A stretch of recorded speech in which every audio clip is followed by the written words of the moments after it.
I'm going to put this debate on pause. We will get back to it because Jeremy Scahill is on the line and I will be talking to him. Ladies and gentlemen, without further ado, I bring to you Jeremy Scahill of Dropsite News. Jeremy, can you hear me?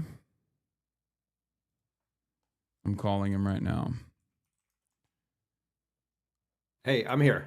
All right, perfect. Jeremy Scahill, ladies and gentlemen. Very excited to have you on the broadcast. Always an honor. You have had quite the eventful past month, I would say, with a lot of the reporting that you've done. And I'm very excited to hear your takes on Donald Trump's Middle East tour that he is conducting currently. But yes, Jeremy also wanted to offer us a gift for those of you who want to support his reporting and many other friends of the show that I routinely rely on. Go to dropsite.com/Hasan, right? For 20% off. Dropsitenews.com. Or dropsitenews.com. Dropsitenews.com/Hasan for 20% off. And you can support Dropsite News. And we'll put that as a chat bot as well in the chat. Jeremy, and you know, how are you doing? I'm good. I'm better than you after your encounter with the customs officials. Well, yeah, but you haven't entered the United States recently, have you? No, I haven't. And I actually, I mean, you and I, full disclosure, you and I talked, soon after that happened to you, and I had my own experience with being on the watch list for several years, actually under the Obama administration, when I was investigating Obama's drone program and I was traveling to Somalia, Yemen, Afghanistan, elsewhere. And for several years, I was on the terror watch list, which meant that every time I flew into the United States, I would get pulled aside for what they called secondary screening. And everything that you described, I had similar experiences. And one of the things, and this was under Obama, Mr. Constitutional Law Scholar, but now the stakes have changed so dramatically. Wait, what is this thing here? Don't switch. Not doing that. You can hear me fine, right? Yeah. Yeah, you're. I mean, one of the things that we're witnessing under Trump is, obviously they're targeting people for deportation. They're going after people that are vulnerable. They're going after people also who are legal permanent residents, who have green cards. And there's some people calling for going after naturalized U.S. citizens as well. But in the bigger picture, what we're witnessing is an attempt to shred constitutional protections that have existed under both Democrats and Republicans for a very, very long time, and to try to implement a system of deeming people persona non grata by presidential fiat. And so, what you look, you're a high profile guy, and increasingly so. You just had a profile. Well, I think it was in the fashion section though, so it sort of doesn't count, but in a way it does. That you just had a major profile done of you. But as you and I discussed, a lot of times when I would get pulled aside for questioning, I would go into a room and there would already be several people in that room. And I knew when I set foot in it that I was going to get questioned before them and I was going to get released before them. And, there was one episode when I was flying from Cairo back into the United States, and I had happened to sit next to an Egyptian couple on the plane. It was a man and a woman and their 3 kids. And they got pulled into the same screening room that I did for interrogation. And I was sort of playing with their kids and talking to them when we were in there. And they were saying to me, can you wait for us outside? And I said, yeah, of course I'm going to wait for you. And, so I went up, I had my, my questioning there. And you really shouldn't answer any of their questions outside of really basic biographical facts. I know there was some controversy about how you handled your interrogation and and I saw your explanation for that. But, so I had my session, and then I left, and I waited, and an hour went by, and 2 hours went by, and 3 hours went by, and those people never came out of the airport. And so, presumably they were deported. And again, this was under Obama. But we're facing a really dangerous situation, and I think it's so important that everyone speak out about it.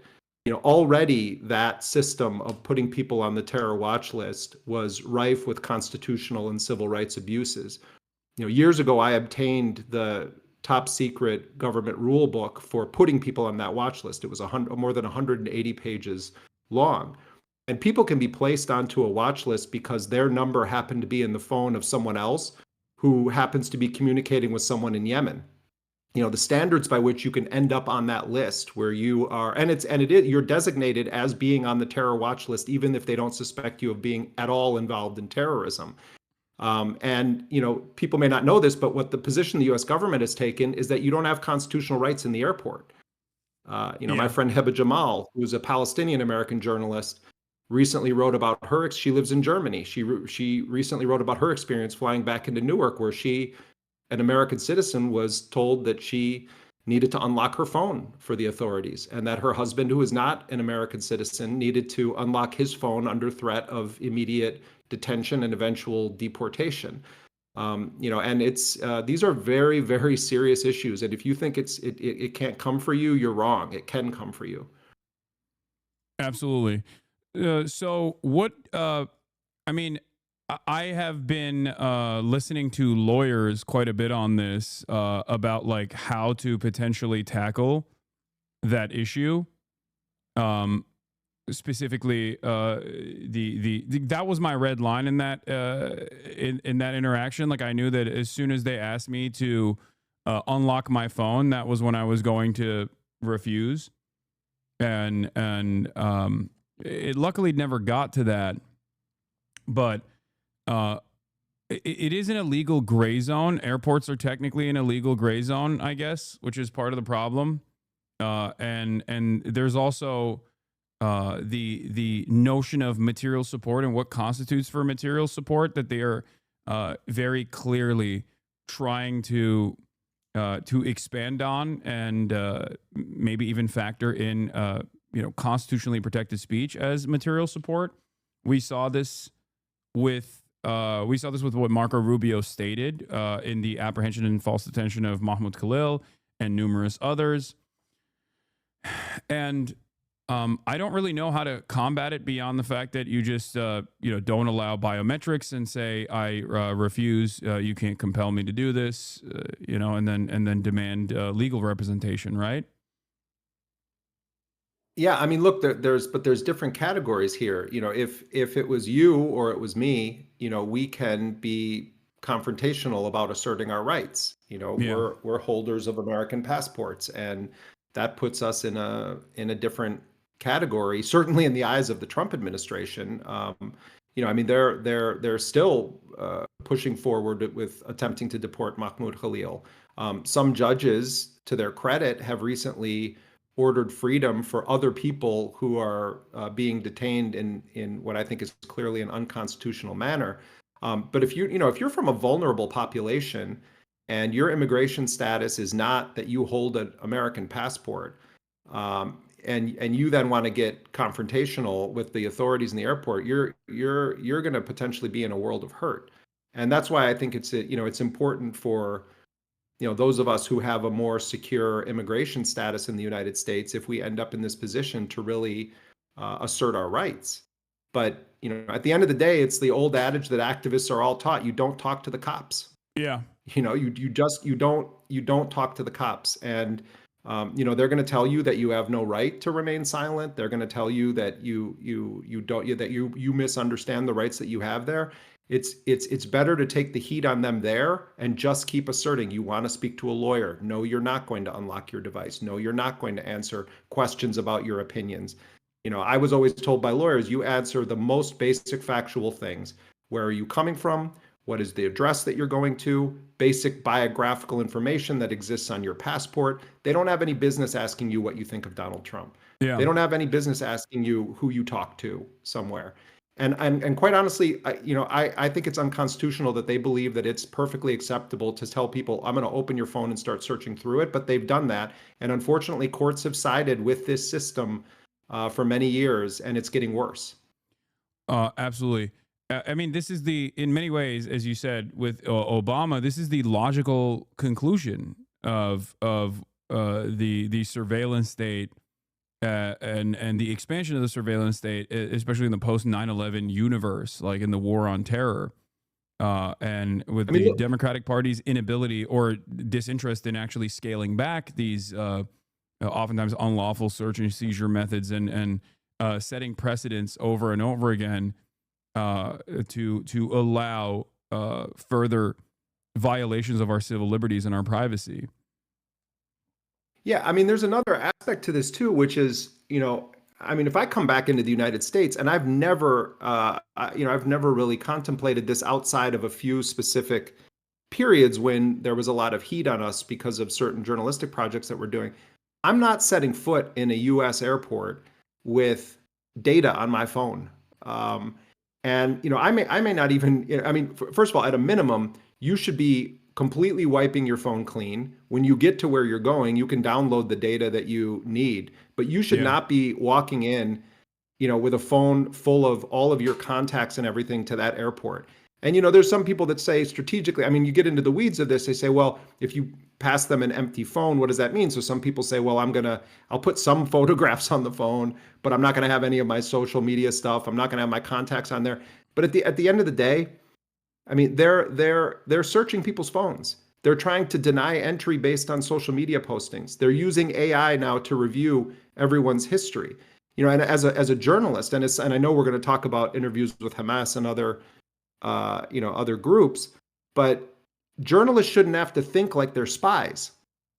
It should be a basic constitutionally protected aspect of journalism. There's a reason why journalists are specifically mentioned.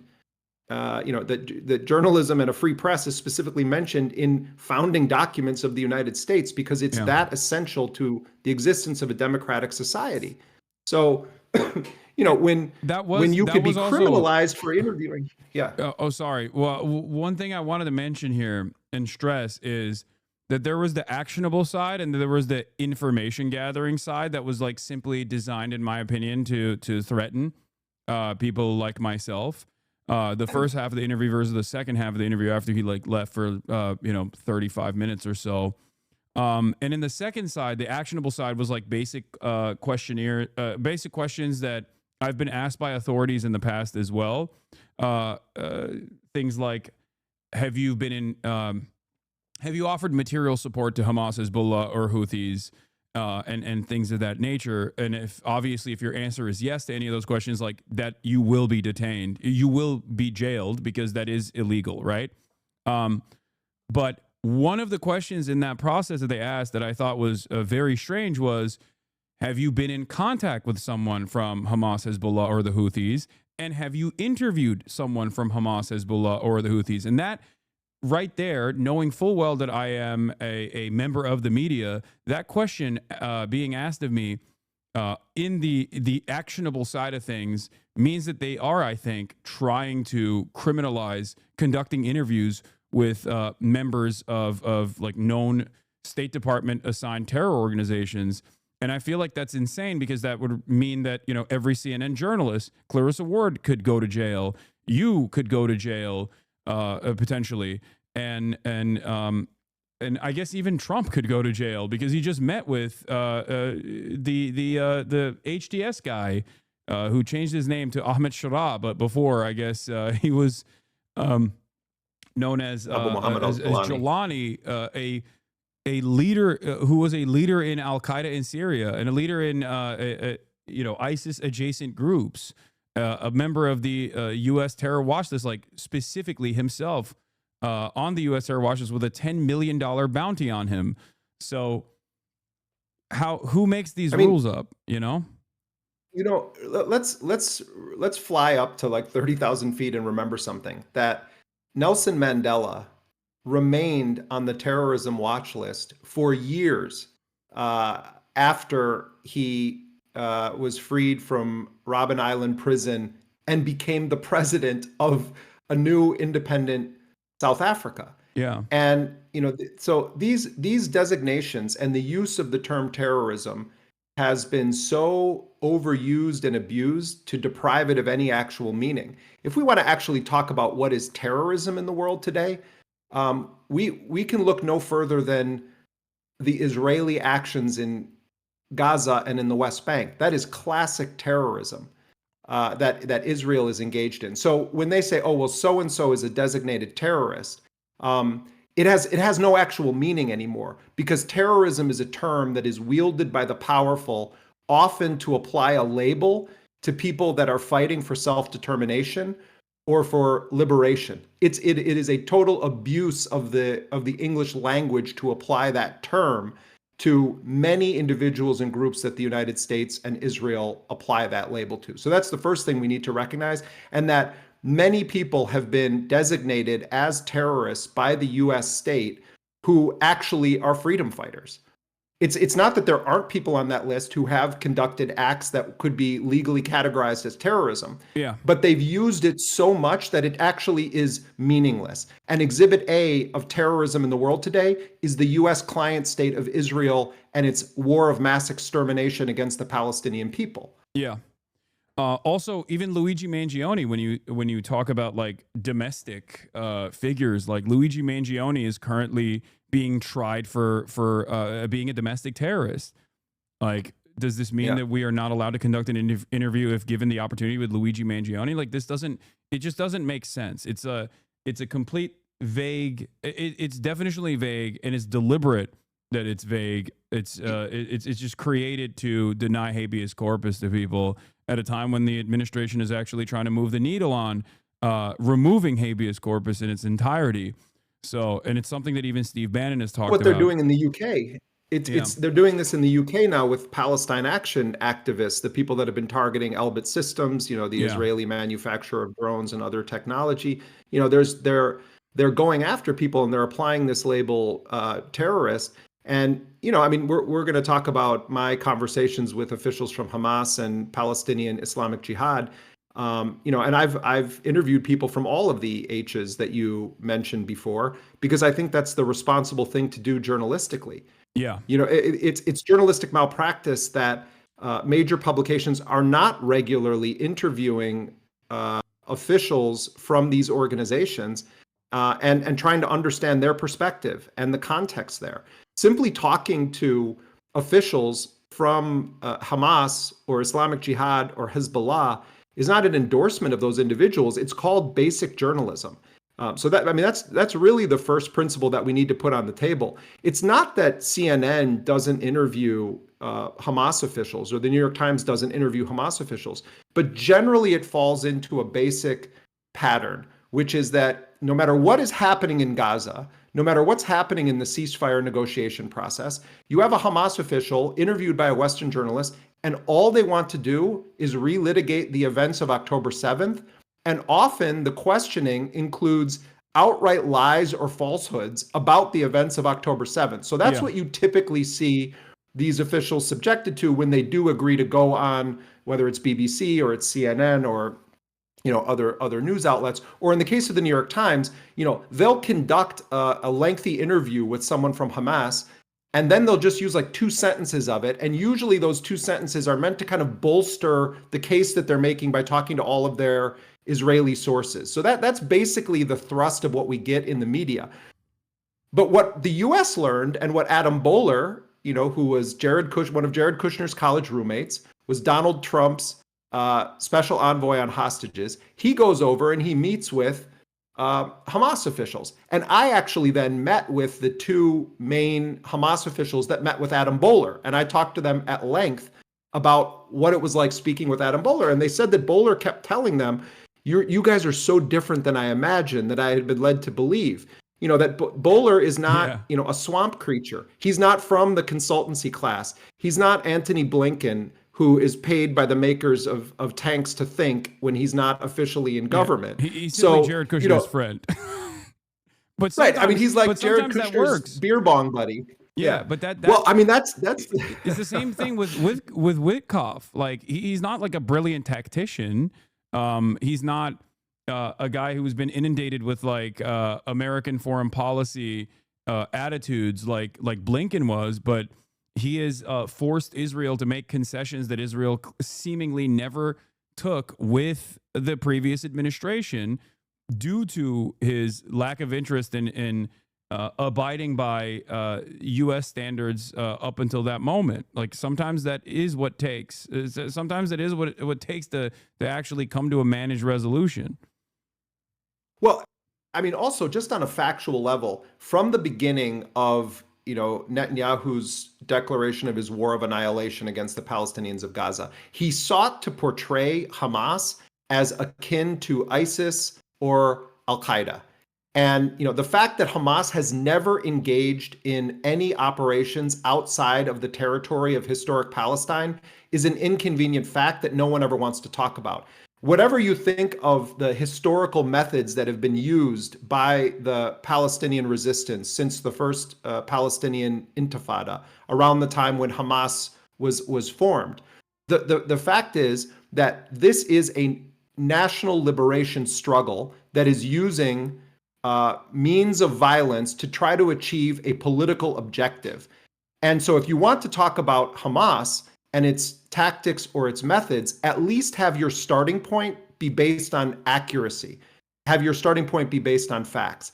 And so, Netanyahu went to great lengths to say that Israel is fighting for the very existence of Western civilization itself. It is complete nonsense, complete propaganda, but clearly it is believed by so many people in power in Washington. And so when that is the setup, and that's what you're told constantly, and the US has this slavish devotion to the Israeli narrative, and then a kind of normie like Adam Boehler ends up in the room, he immediately starts to feel this discomfort inside of him because he's saying, well, wait a minute, why aren't they trying to put a hood on me and film a beheading video with me? Or why aren't they talking about death to Jews? Why is it that they're pointing to a 2017 charter that says that Hamas is not going to stand in the way of a two-state resolution if it's the will of the Palestinian people? The whole mythology gets dismantled. And so Boehler has these meetings with, I'll tell you one funny thing. I spent a lot of time speaking on background with Hamas officials, and then I did some, I recorded on the record interviews, but a lot of it was just sort of talking to them on background, trying to understand their perspective on the current negotiations, on what's happening with Trump, on Netanyahu's threats to conquer and seize all of Gaza. But it comes up at one point where they were saying, the Israelis really tried to destroy Boehler after he met with us, and they did. Ron Dermer and these guys lost their minds, and they were smearing him. And the first question that he's asked by Jake Tapper on CNN is basically, what was it like to sit with unrepentant Semitic people who just want to murder Jews? That was basically the opening question from Jake Tapper, who is a major facilitator of the genocidal narrative on behalf of the Israelis. That's his main role that he's served over the past 19 months. So that's the opening question to Adam Boehler. And then he's just getting attacked. And then these Republican senators start going after him and they want him removed. But Trump doesn't remove him. It seemed like maybe he was going to be gone. But then I'm talking to Hamas people and they're like, how come Boehler got put back into play? And I was like, well, he was one of Jared Kushner's college roommates and he's a close friend of the Trump family. And they were like, what? They didn't know that Boehler had that family connection to Trump. I'm telling that story as just a vignette because it's sort of a surreal thing that played out there. And then Boehler goes not only on US TV, but on Israeli television, and he pretty accurately describes what Hamas's answer is to the question of what is your resolution to all of this. And he says Hamas is proposing a multi-year all-for-all deal with Israel, where they would have what's called an Arabic a hudna, a long-term truce, that they would release every single Israeli captive. They would want huge numbers of Palestinian hostages released from Israeli custody. There are upwards of 10,000 Palestinians, and among them women and children, and a couple of thousand people from Gaza who were kidnapped and held hostage explicitly for the purpose of exchanging them in these exchange deals. So Boehler goes on Israeli television and US television, and he's pretty accurately describing what Hamas's position is. He even so said from they're there, not beasts. to Jake Tapper, I believe, as well, which is the worst. Yeah, the whole thing. person to Oh, see. they're going to have horns growing out of their head. Yeah. But so then the most recent thing that happens is, so the Israelis. What I was told by Hamas was that the next step in this was going to be that they were going to have a direct meeting with Steve Witkoff, who is the envoy for Donald Trump's golf buddy, who's now in charge of ending the Ukraine war and dealing with the Gaza ceasefire negotiations. And so the Hamas assessment was that the Israelis, by smearing Bowler and making this big deal about it, and they were the ones that made public the fact that the U.S. had done these negotiations, that they sabotaged then this direct meeting with Witkoff. And so then what happens is March 18th comes and Israel resumes its scorched earth bombing of Gaza. And to this moment, they've killed almost 3,000 Palestinians since Israel unilaterally broke the ceasefire and resumed the terror bombings of Gaza. Today alone, more than 80 Palestinians have been killed since dawn this morning. There was a horrifying attack on yet another hospital, supposedly in the name of trying to kill Mohammed Sinwar, the most senior commander now of Al-Qassam brigades, the armed wing of Hamas. And the Israelis will use, we're trying to kill this commander, and in the process, it's okay if we mass kill dozens of other people and burn women and children alive in tents. So Israel then goes full scorched earth. But then last weekend, out of nowhere, the sort of diplomacy intensifies, and we hear that a deal has been reached to release Idan Alexander, who is an American citizen who was in the Israeli military. Much of the coverage of Idan Alexander, this 20-something from New Jersey, has portrayed it as though he was at the Nova Music Festival and was just like at a rave or something and then got kidnapped by terrorists. Let's put facts on the table here. Idan Alexander, an American citizen from New Jersey, enlisted in the Israeli military. He was in the Israeli army, active duty, on October 7, 2023, when he was taken captive by Palestinian fighters at a military base that is used to constantly mow the lawn, as they say, in Gaza. And he was brought back, and Hamas and the Qassam brigades considered him not a hostage, not a civilian, but a prisoner of war. Idan Alexander was the first male soldier released since October of 2023 by the Palestinian resistance, and it came about as a result of direct negotiations by the Trump administration through mediators, Egypt and Qatar, with Hamas. This is an extraordinary, whatever anyone thinks about Trump, there are extraordinary things happening right now and happening in the Gulf. Things that never in a million years would the George Bushes or the Joe Bidens or even the Barack Obamas of the world have done. Trump not only authorizes direct negotiations with Hamas, and not only on the issue of American hostages, but a comprehensive discussion with his envoys. He also makes a deal with Ansar Allah, commonly known as the Houthis in Yemen. And what was that deal that Trump made? And this was brokered by the Sultanate of Oman. Trump makes a deal that says, if the Houthis agree to stop firing at American ships, we're going to agree to stop bombing Yemen. And, my colleague Shoaib al-Mosawa and I did a story that we understand played a role in this. We interviewed Mohammed al-Bukhati, who is a senior figure within Ansar Allah, many weeks ago. And he told us on the record this very thing. If the Americans agree to stop bombing us, we'll agree to stop attacking American ships. And by the way, they hadn't attacked a civilian cargo ship under Donald Trump at all. That was also part of the big lie. But putting that aside for a moment, the significance of this is that the U.S. made a deal that didn't include Israel. Why does that matter? Because Ansar Allah's entire reason for the maritime blockade and for launching attacks against Israel, and just a few days ago, they did a devastating attack on Ben Gurion Airport. They are regularly penetrating the much vaunted Israeli air defense systems. Yeah. And Ansar Allah cannot be stopped right now. They have weapons production facilities deeply embedded in the mountains. This is a tiny group of people that control part of Yemen that are in the poorest nation on the planet. And it has almost no water to speak of. one of the poorest countries in the world, and it's not even an official government in the eyes of the United States. So what Ansar Allah has been able to do puts to shame so many Arab countries that have done nothing more than issue sort of strongly worded statements condemning what Israel is doing in Gaza. So Trump makes a deal that doesn't include Israel, that says, okay, we're going to act in the U.S. now. You don't attack us, we don't attack you. But what they didn't do is say, you can't attack Israeli-linked ships anymore. What they didn't say is, you need to stop striking Tel Aviv until the siege is lifted and the genocide is halted. That's extraordinary. Trump makes this deal with them. As we speak, they're negotiating with Iran. You know, there has been a sea change in the posture of Trump from his first administration to this one, where the whole point of the first administration was, let's build a coalition that hates Iran and try to normalize all of these agreements between Israel and Arab nations. And now Trump goes and he denounces neocons, he denounces the interventionists, he makes statements that are almost unheard of in the context of post-war on terror, post 9/11 American posture in the world. And, you know, I don't mean to be heaping praise on Trump. I'm just factually recognizing that there are events happening that are extraordinary right now. And at the heart of it is Trump's willingness to sort of talk to anybody.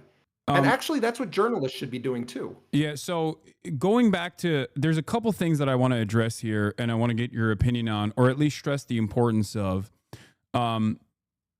Given the fact that the Trump administration cutting Israel out of the ceasefire negotiations that were conducted in Oman with the Ansar Allah movement, given the outline of that ceasefire negotiation was so similar to the initial reporting that you conducted, do you feel like that played a role in the Trump administration seeing whatever demands that the Ansar Allah movement might have had, considering that they seemingly did not have any other back channel communications with them at the time? And I mean, in fairness, the reason why I ask this question is because I want to stress the importance once again of conducting these sorts of interviews with members that are designated as enemies of the state or terror groups, and how that journalism can lead to positive results overall, or results that even the American State Department might inevitably consider to be beneficial. First of all, if you pay attention to the communications of Ansar Allah and sort of their political posture, which very few Western news outlets do, or probably even Western governments to a large extent, this has more or less been their position for a while. They haven't said, "Oh, we want to be in a war against the United States." You know, as happens with Hamas, as happens with Hezbollah, there's a cartoonish portrayal of what is Ansar Allah's political agenda here. What they need to do, what powerful Western entities need to do in order to justify their bombings, their sanctions, etc., is to pretend or portray their adversaries as having no actual political objectives. Ansar Allah has a very clear political objective with what it's doing in the Red Sea and what it's doing toward Israel. They opened a solidarity front because of the Israeli genocide, and they have said that they're taking their lead from the Palestinian resistance on the ground in Gaza, and that and they have kept their word. When the Palestinians have engaged in a ceasefire or a truce with Israel, Ansar Allah lifts its blockade and respects the ceasefire. When Israel imposed a full spectrum blockade on March 2nd, the Houthis gave Israel a 4 or 5 day warning and said, if you don't lift this, we're going to resume our blockade. And then the day came and the head of the Ansar Allah movement gave a speech and said, it's back on again. So let's not pretend they're irrational or that they don't have a political agenda or that they don't have a basis that much of the world understands for the actions that they're doing. They're doing the only thing that a tiny, disempowered country like Yemen could do, and it's remarkably effective. Yeah. So we were aware that this was being said by Ansar Allah and felt that this needs to be known by a wider audience of people. And so Shuaib was able to get in contact with Mohammed al-Bukaiti did an extensive interview, and people can read the interview, in which he says quite bluntly, I do have a message for Donald Trump, and the message is, we don't want to be in a war with you. Our objective has to do with Israel and its genocidal war against the Palestinians of Gaza. So we did hear through the grapevine that once we did it, once we published this story, that it made the way in national security circles within the Trump administration, because this was the most prominent depiction of a position that Ansar Allah had held for quite some time. So, I definitely don't want to say, oh, we were behind this, but I think that it shows that even a relatively small independent news outlet, if you're willing to do serious journalism and you're not afraid of the labels that get thrown on you for daring to speak to the unmentionables of the world, that actually it's a public service. It's what we should be doing. Yeah. And, I would encourage people, I spoke to Osama Hamdan, one of the most senior officials within Hamas, who's a very interesting guy. He's been in the Hamas movement since 1992. He's a chemist by training. He speaks excellent English. He's been one of the most prominent spokespeople for Hamas since October 7th, because he happened to be based in Lebanon at the time the attacks took place, and he was holding regular press conferences. So, he's basically a household name in much of the Arabic language media, but largely not known or understood in the U.S. media. And when you listen to actually his take on things and the historical context that he brings to it, you start to really understand the political evolution of Hamas, how they see Israel, what they believe are reasonable solutions to put forward. And the language of diplomacy toward Trump, I found quite interesting from Osama Hamdan. It's not that they're not critical of Trump. They're very clear. They understand this is an administration stacked with Zionists. They know who Mike Huckabee is and what it represents, that a Christian Zionist fanatic lunatic has been placed as the U.S. ambassador to Israel. They know Miriam Adelson was the top donor to Trump's campaign, and she believes in full annexation of the West Bank. And they understand that Donald Trump, for various reasons, is going to always support Israel's agenda. But they also see opportunity in the fact that Trump is different. Trump is a transactional person. Trump fancies himself untangling the mess that Joe Biden made. Trump also, it's not just about Trump's business in the Middle East, it's the Trump family business in the Middle East as well, which is the context for everything we're seeing happening in Saudi Arabia, in Qatar, in the United Arab Emirates. There's the Qatar jet, which has taken all of the, all of the attention, and it's kind of it's a fascinating side story to all of this. But Trump is not just doing these record-shattering weapons deals where it's going to be 1.2 trillion from the Saudis, 1.2 trillion from the Qataris, 1.2 trillion from the United Arab Emirates. The largest deal ever signed with Boeing happened today between Qatar Airways and Boeing. It's also that Trump is setting up his family business. They're already deeply immersed in the kingdom of Saudi Arabia. They already have that business. So what is the opportunity for the Palestinians here? It's kind of sick that this is the possibility, Hasan, but the possibility here is that Netanyahu's war, his genocidal, bloodthirsty war of annihilation, is messing with Trump's business in the broader Middle East. Yeah. They almost didn't talk about Gaza at all in Saudi Arabia. Mohammed bin Salman made, one comment about how we should, apply the Arab Peace Initiative and we need to bring an end to the war in Gaza. Trump basically said almost nothing about Gaza when he was there. They didn't really want it to be the issue. Or the only thing that he brought up was that they were they were being backed by, it was mostly anti-Iran. Their angle on Gaza is mostly still like anti-Iran. They talk about Hamas as being like an Iranian-backed form of militancy. Yeah. And he said that, they were child killer rapists or something when talking about like how this fundamentalist country is like backing them. And that was pretty much it. And there is the depravity of Gulf nation leadership, if we're being real and if we're being honest, in terms of refusing to apply more pressure points to the Trump administration, or even like offering bribes to the Trump administration in the exact same way that Israel does, in an effort to continue the flow of weapons into Israel that end up being used against children in the Gaza Strip. I mean, you look at the glitz and the glamour and the feting of Trump, and you have Elon Musk and all of these tech executives coming in there, and Trump is marveling at the marble and talking about how phenomenal the materials are, and the actual backdrop for this is children being burned alive in tents.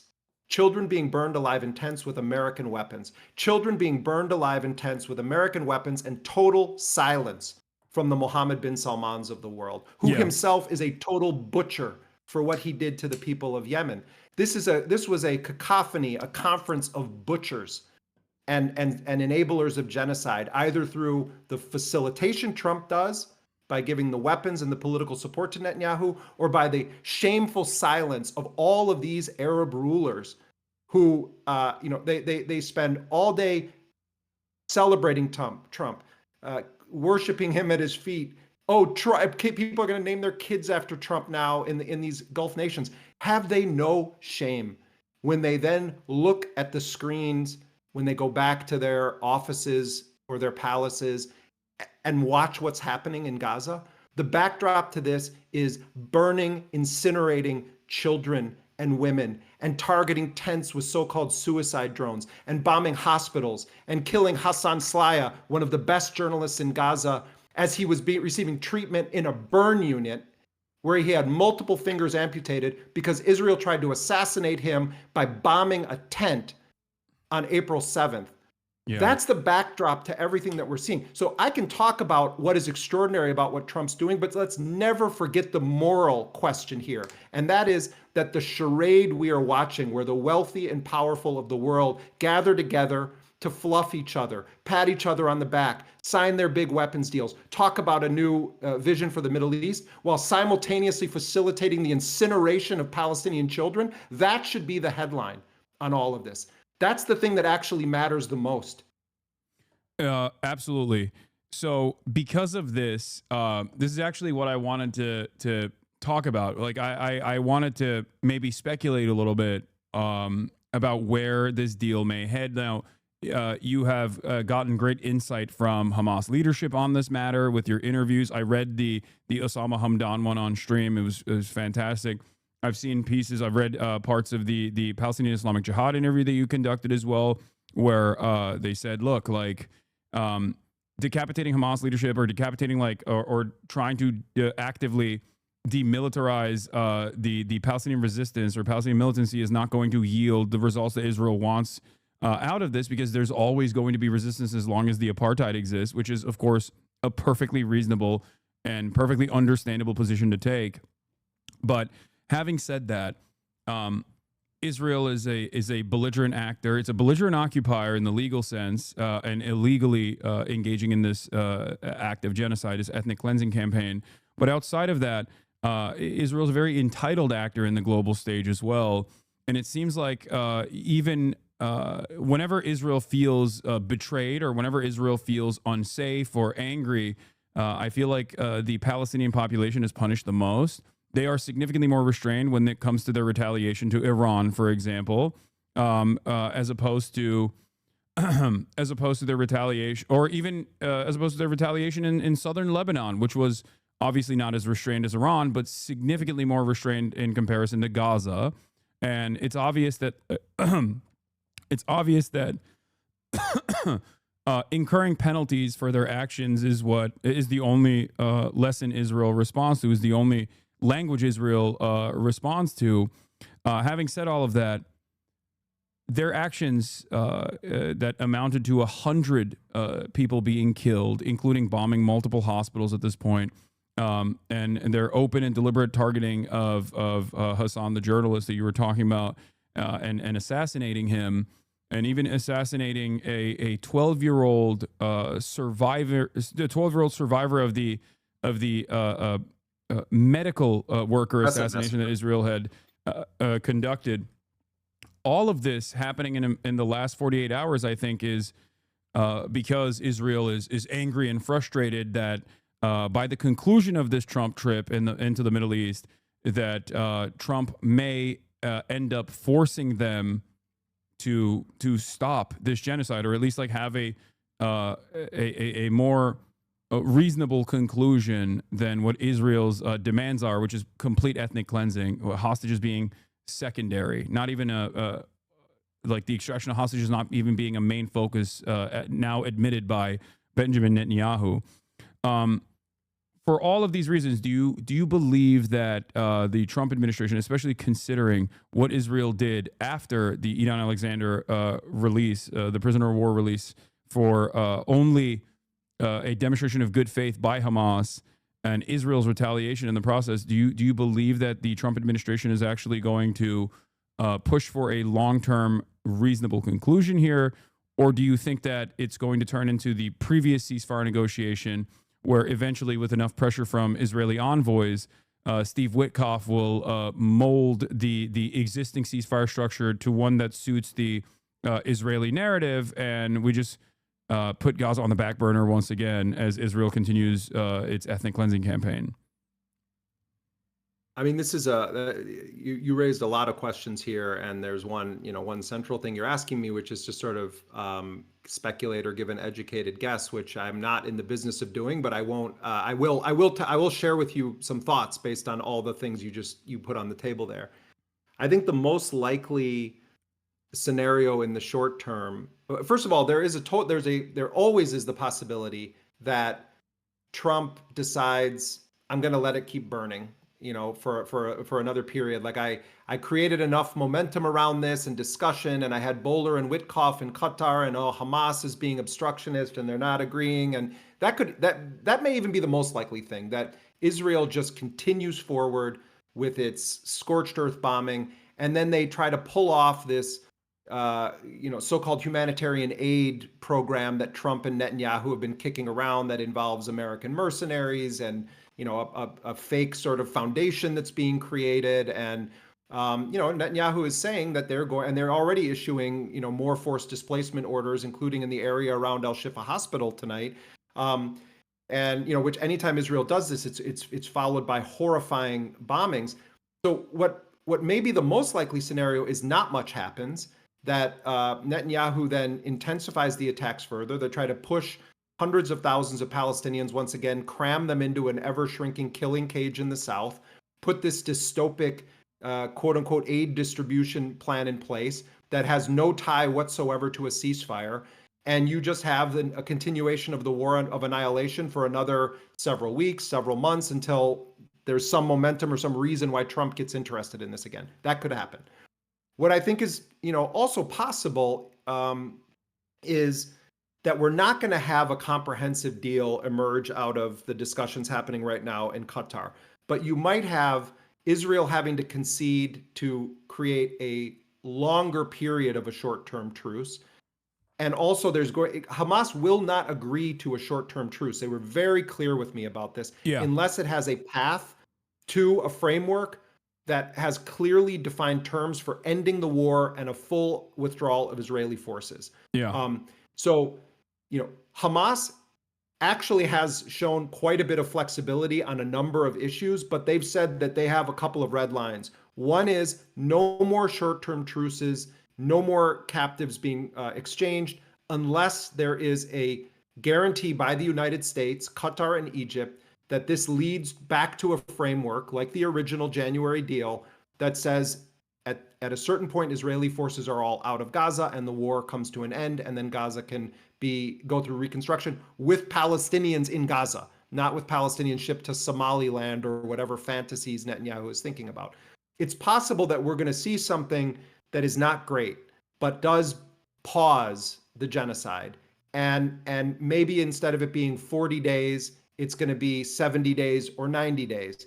And then the scramble will become, how do you now prevent Netanyahu from just doing what he said he's going to do, which is, even if we sign an agreement, I'm going to go back in when that agreement is done and burn Gaza back to the ground again and again and again, and keep pummeling an already dead body. And, they're bombing. Look what they're bombing.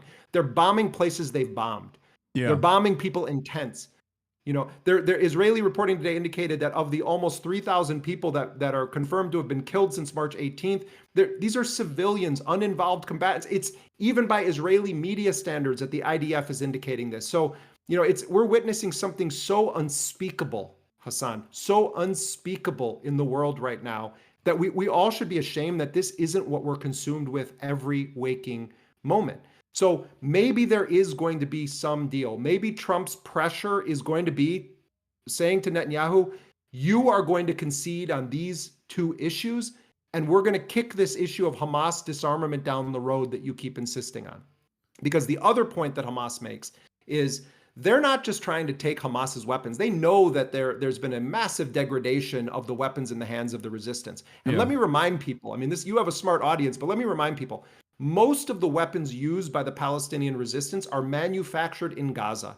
They're making their own bullets. They're making their own sniper rifles. They're making their own grenades. They're making their own rockets. You know, the October 7th attacks were under a complete embargo, mind you. Right, under a complete embargo. And one of the spectacular, and I mean this in a kind of historical context, aspects of Operation Al-Aqsa Flood was that it was done with technology that was domestic within Gaza. Overwhelmingly, the weapons that were used in the single most devastating attack against Israel since the 1948 Nakba, which, by the way, we're now recognizing Nakba Day, the creation of the state of Israel and the beginning of the campaign of mass expulsion and extermination of the Palestinians. So, when we talk about Hamas disarmament, Israel knows that this is an outrageous issue to raise, that they're putting Hamas in a position of then pretending that they're saying, well, we're not going to put down our guns. Hamas is in fact saying we're not going to put down our guns, but they're not saying it as like the Hamas militia. What Hamas's point is, every point in history, when the Palestinians have agreed to any form of disarmament, it's followed by them getting slaughtered by the Israelis. And by the way, Netanyahu's not just saying Qassam brigades and Saraya al-Quds, the armed wing of Islamic Jihad, that they have to put down their weapons. Netanyahu is insisting on a demilitarization of the entire Gaza Strip. That is the end of the Palestinian liberation struggle if there is demilitarization of the Palestinian resistance. Whatever anyone thinks about Hamas or Palestinian Islamic Jihad, the issue of the right to armed resistance against Israel remains one of the most popular issues in all public opinion polls across the Palestinian spectrum. So he says, you must disarm and Hamas must leave Gaza. Okay, Hamas says, look, we don't need to be the government in Gaza. In fact, I've had multiple Hamas officials say to me, it is an albatross around our neck that we're the government. These guys were elected in 2006. And then there haven't been elections since then. And you've got crooked old Mahmoud Abbas, the head of the Palestinian Authority, who has single-digit popularity ratings, who's widely viewed as a collaborator with Israel. Firmly a part of the Israeli security apparatus, and also the second and he puts in a deputy. And the second least popular entity in the region, according to Palestinians, after Israel, like very close in its unpopularity to Israel. And remember, as Gaza is burning, the war against the Palestinians of the West Bank has been escalating, not just from armed settlers backed and facilitated by the Israeli state, but also the Palestinian Authority security forces cleared the way, attacking Palestinian resistance forces for then an Israeli invasion. The most significant forced displacement campaign since 1967 has been underway in the occupied West Bank, and it was aided and abetted by Mahmoud Abbas. So what is happening in Gaza is that Hamas has been the government for 2 decades. And people were fed up with basic governance in Gaza even before October 7th. One Hamas official said to me lately, can you imagine what happens in our society when we don't meet payroll, when we don't pay people on time, when the trash is piling up? It's the same. Palestinians are the same as everybody in the world. Most people are not generally too happy with their government. So from their perspective, they're saying we don't need to be the government. But what's going to happen is that Israel has painted Hamas with such a broad brush, and the U.S. has bought this line, hook, line, and sinker, and so has much of the Western press, that at the end of the day, when you say we're getting rid of Hamas, it's the same level of brilliance that existed when George W. Bush and Dick Cheney invaded Iraq and did their de-Baathification program. When you fire all of the civil servants because they happen to have been affiliated with the former government's political party or the single party system that existed in Iraq, that means you're firing the teachers, you're firing the postal workers, you're firing the doctors in many cases, you're firing the people that are the paper pushers that nobody ever thanks or sees what they do.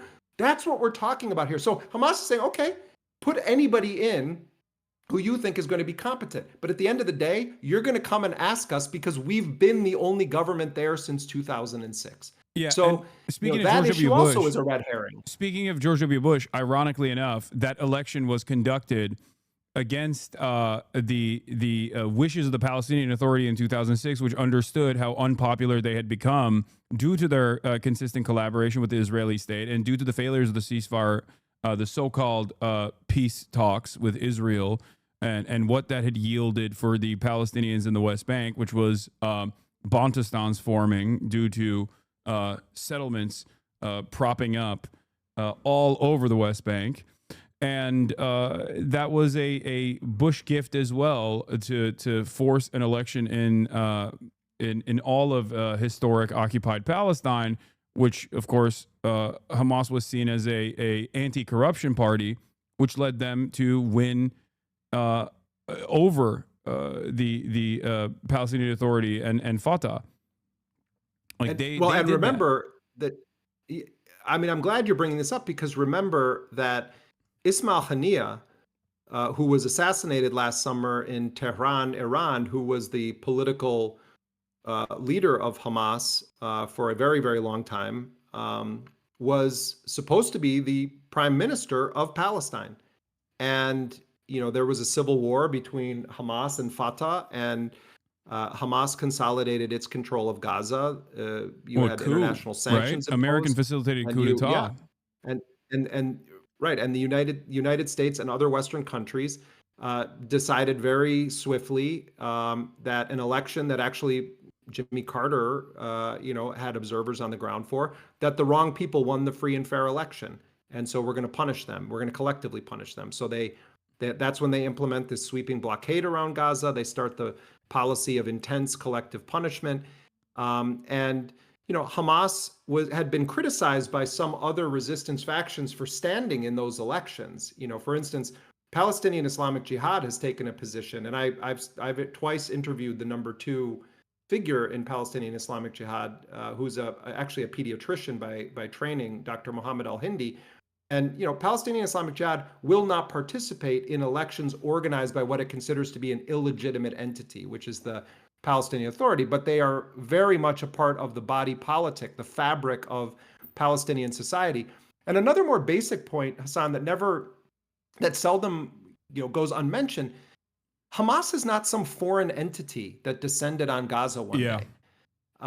These are people of the community.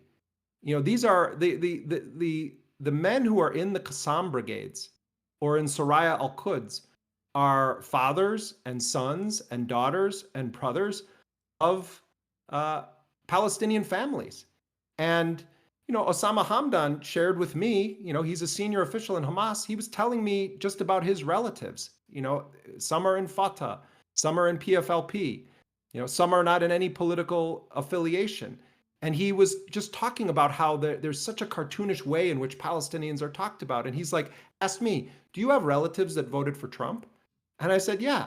And he said, well, why aren't Palestinians allowed to have that complexity in our family lives either? It's a good question. And it's a fair question that he asked me. So, when we talk about this, there is an internal Palestinian dialogue about what Hamas is, whether people, want them to be the government. And that's for Palestinians to decide. But what we're watching is a lie-filled narrative that distorts facts, that necessitates a portrayal of Hamas as being so beyond the pale, akin to Al-Qaeda and ISIS, that the only solution then is to mass murder everyone. Yeah. So when Israel says Hamas must leave Gaza, what does that mean? That you're talking about potentially then the families of everybody has to go? What does it mean to expel? These are not serious ideas that Netanyahu is putting up. These are ideas intended to justify the forced mass expulsion or murder of every Palestinian in Gaza. If Hamas was to say, we will agree to demilitarize the Gaza Strip, they would essentially be surrendering on behalf of 76 years of Palestinian history and people. And it's why the most recent public opinion polling of Palestinians in both Gaza and the West Bank has shown that most Palestinians support Hamas's position in the negotiations on issues such as disarmament, issues such as surrendering to the Israelis or making a deal to release the captives without a firm deal to end the genocide. Yeah, absolutely. I mean, you mentioned this already, but like Hamas is, or the Al Qassam brigades are almost entirely comprised of orphan soldiers. Like the reality of the matter is, as long as Israel keeps killing the Palestinian population, there will always be an understandable moral obligation and a legal one to resist against such actions from the indigenous population. This is a reality that Israeli military officials have recognized. This is a reality that former Israeli prime ministers have recognized. This is a reality that Shin Bet officials have recognized as well. They have a legal right to resist against this unjustifiable occupation that is conducting a genocide right now. And I think going back to the importance of your journalism, the importance of journalism in general, that seeks out the truth by talking to the groups that are considered terrorists by the state.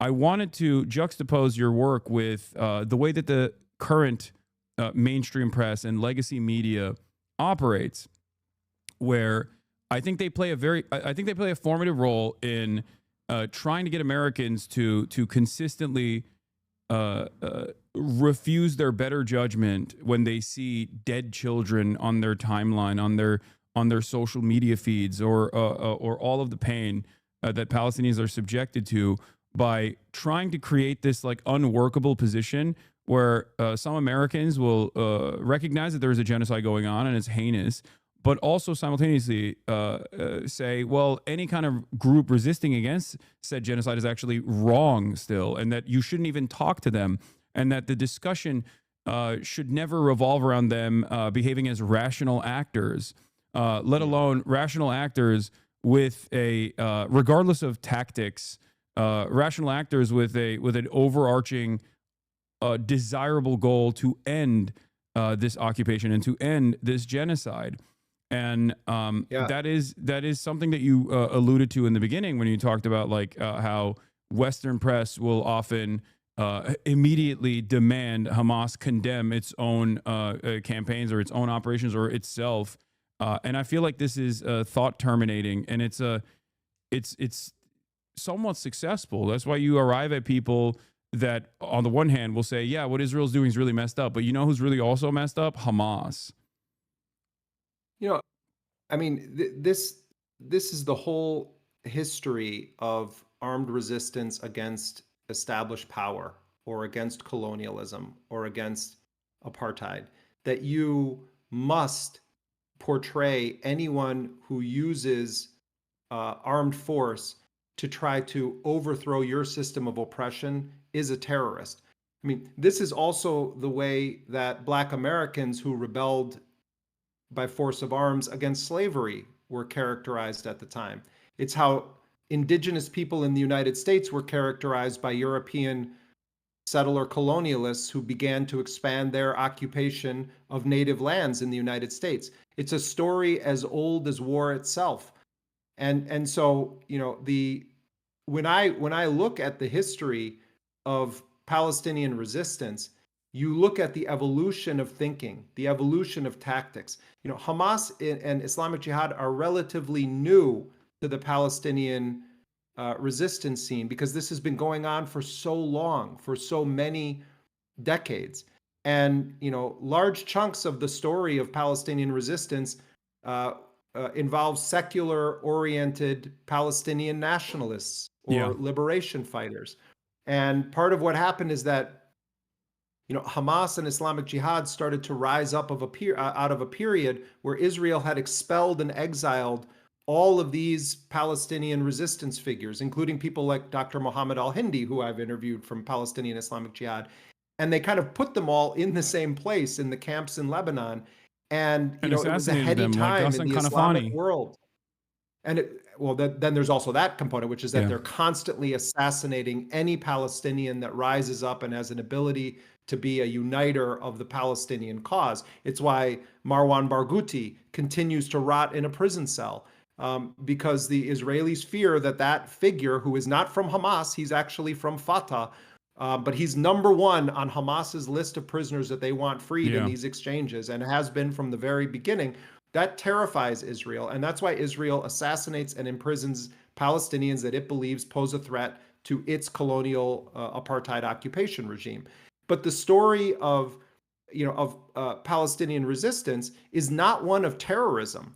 It's one of justifiable armed insurrection against a settler colonial state. And there are chapters in that story that you can talk about and say, well, what about blowing yourself up on a bus full of civilians? You can have debates about those tactics. And, right now is not the time to do that, but certainly those are relevant discussions to have.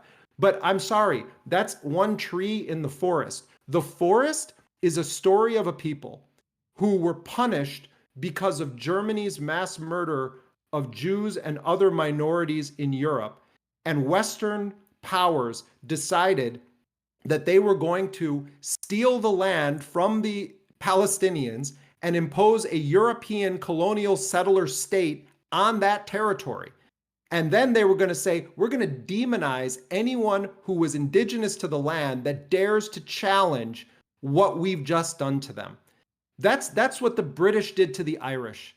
That's what the settlers did to the indigenous Native American population. That is the story of colonialism and the story of armed resistance. So don't believe this is an epic lie that has been told over these past 19 months and these past 77 years. An epic lie has been told about the motivations and political objectives of the Palestinian resistance. Their objective is self-determination. Their objective is to expel occupiers. Their objective is to achieve the same rights of any people on this planet. That's their objective. You can debate tactics. That's fine. That's legitimate. But let's not pretend that that is the story. The story is the genocidal regime that is mass murdering Palestinians right now because they've had the audacity to commit an act of resistance, which as a Palestinian means you've taken a breath on planet Earth. You've dared to live. Yeah.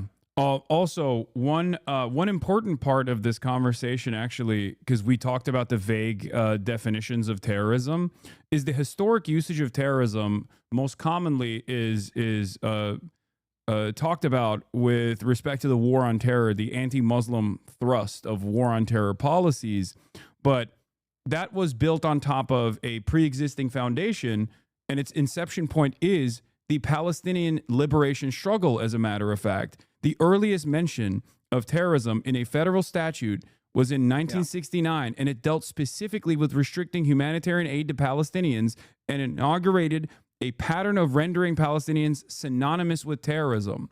So as early as 1969 was the first mention of this term in American in the American legal setting, and it was directed towards Palestinian liberation organizations.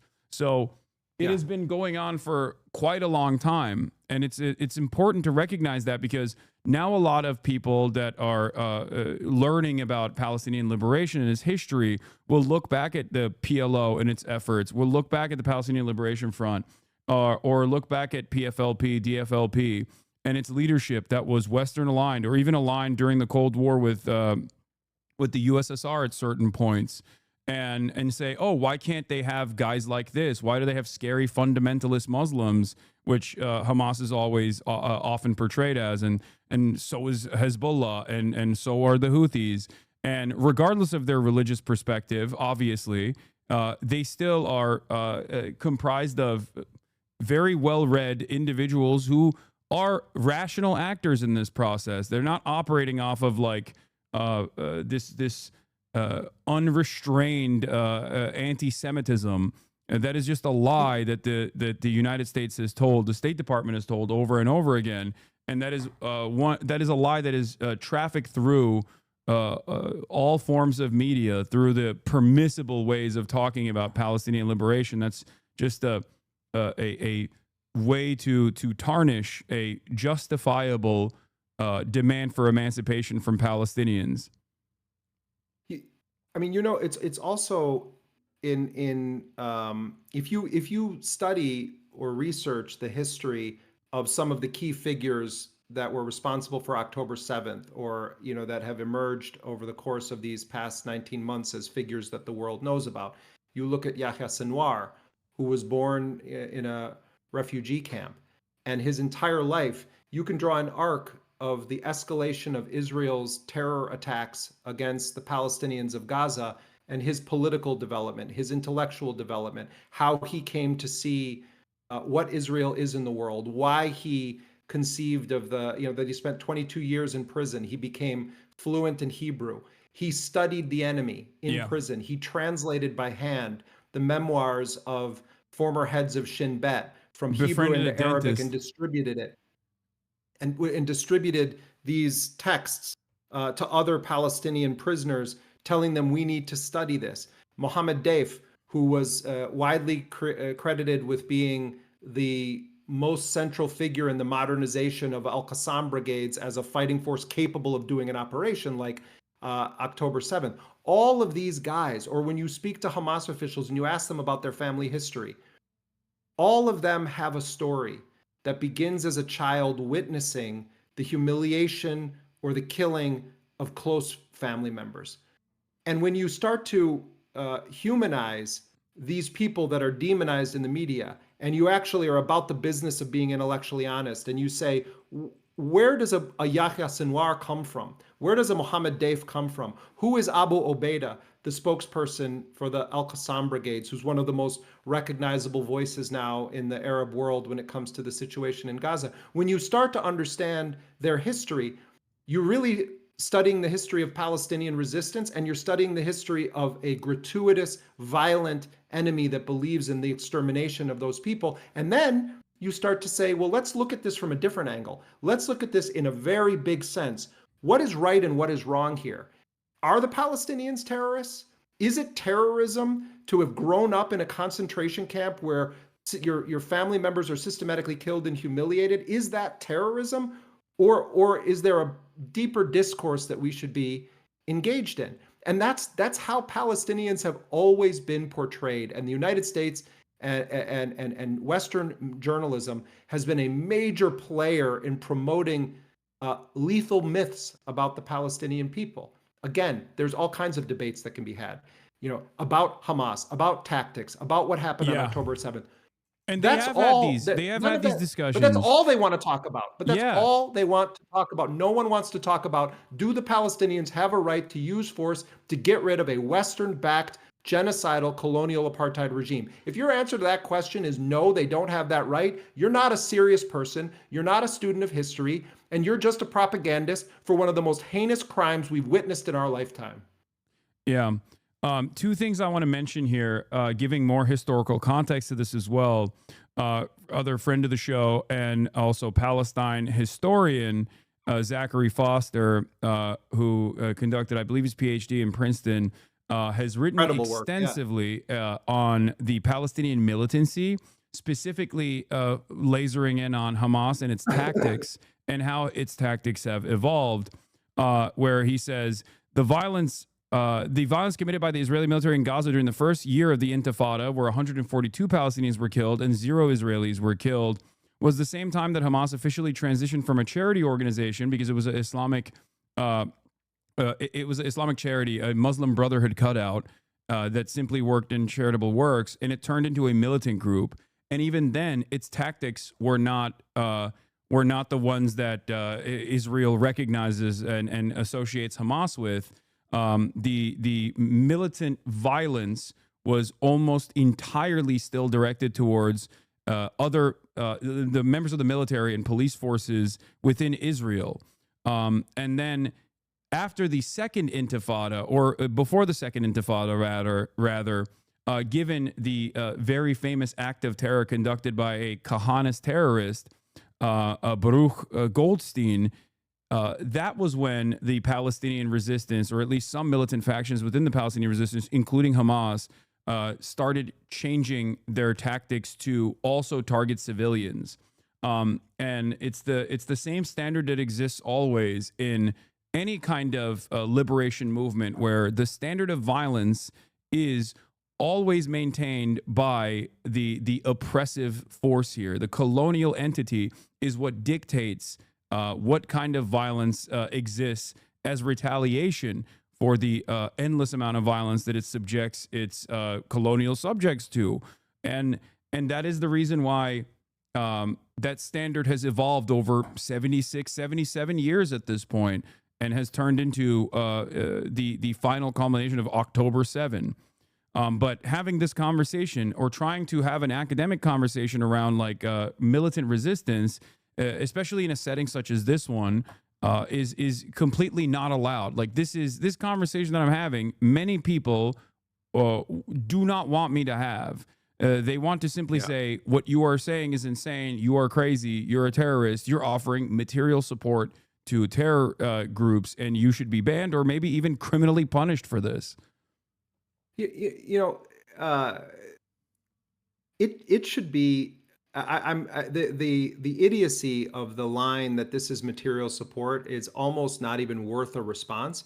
But what I would say is, if you actually believe in a free press and you want journalists to serve a function of providing the public with information that they can use to make informed decisions, then you want journalists to talk to every possible player in every story that you can.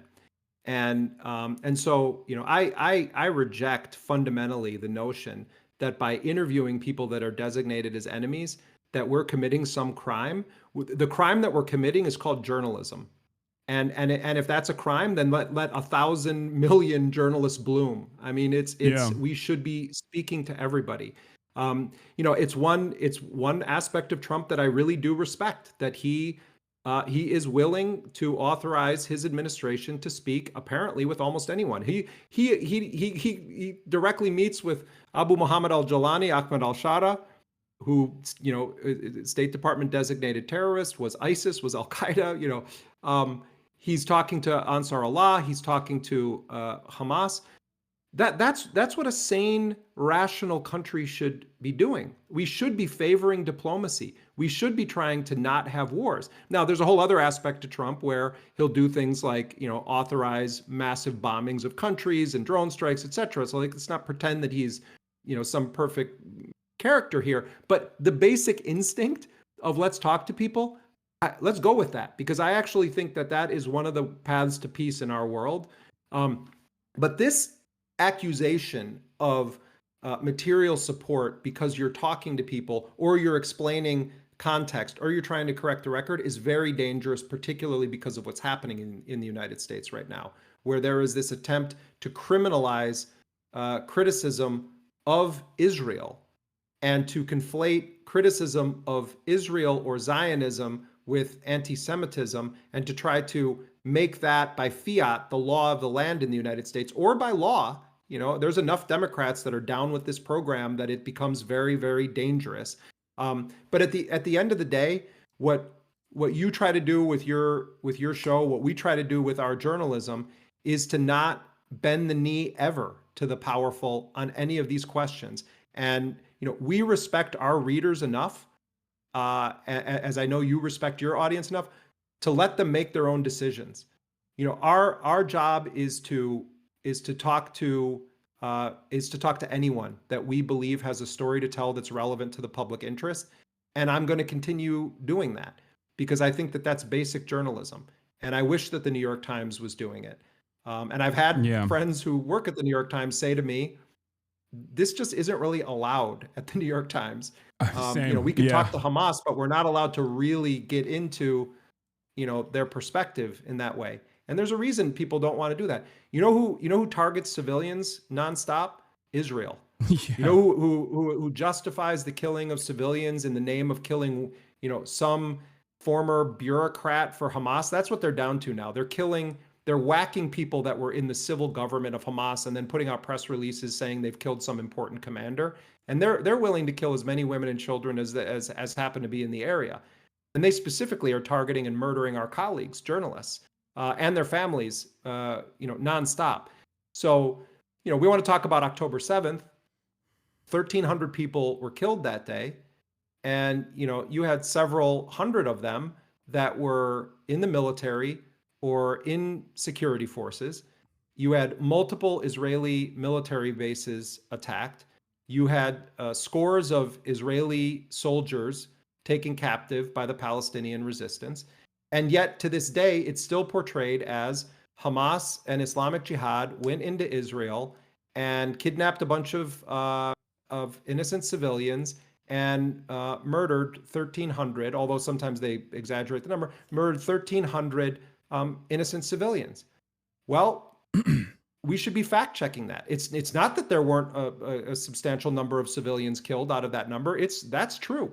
Yes. I've watched the video. I'm very well aware of the scope of events, but let's not pretend that operation was not at its inception targeting Israeli military bases that are responsible for the siege, the blockade, the surveillance, the mowing of the lawn, the bombing of Gaza. Let's have an honest debate about that. Let's not shy away from it and just defer to the narrative because we're afraid of being called pro this or pro that. We have to have an honest discussion about it. And yes, it includes video of the clear intentional killing of civilians. That is absolutely part of this story. Yeah. It's, and if we had a real international criminal court that was willing to actually go after war criminals regardless of their status or power or nationality, then we could have an actual discussion, not just about the events of October 7th and about the role of armed resistance and what happens when civilians are killed in those kinds of operations, but also let's talk about the genocide. Let's talk about what Israel did. Let's talk about the minimum 60,000 people, probably far greater than that have been killed. And let's talk about a country that openly, gleefully dehumanizes Palestinians, starves them, and portrays Palestinian children as terrorists ready to grow up. Or 77 years of an apartheid structure. Sorry to cut you off. 77 years of an apartheid, which is also illegal. I mean, that is... And it's taken many different violent forms because the maintenance of an apartheid is already an inherently violent endeavor. We especially liberals in the West, like, have no way of defining violence as anything outside of non-state entities, where the permanent violence that people are subjected to by supposedly legal entities is always seen as something entirely different. And the resistance against said violence is actually seen as criminal, is seen as inappropriate, is seen as completely unjustifiable, because the state de facto has a monopoly of violence. And in this circumstance, Israel gets to use its own legal structure to continue to continue enforcing this cruel regime upon the indigenous population of Palestinians. Yeah, it's I don't know how much more time you have. I know it's late over there, but this was a... I have to roll. I love being with you, man, but I got to roll. I know this was an incredibly enlightening conversation. Thank you so much, Jeremy, for coming on as always. I love your crew, man. You know, every time I've ever been on your program, I get like really nice, kind communications from your crew of people, and it's you have a special audience. And if people are able to support Dropsite, I mean, first of all, we don't ever put anything behind a paywall. So if you don't have the change in your pocket to support us, it's completely fine. You're not going to like not have access to our content, but it is how we fuel our journalism. And if people aren't super familiar with us, we also put a premium on trying to work with and help develop reporters from on the ground in Gaza, in Lebanon, in Syria, and elsewhere. And but much gratitude to you, Hasan, and to your whole crew here. All right. Thank you so much for coming on. Jeremy Scahill, everybody. Bye.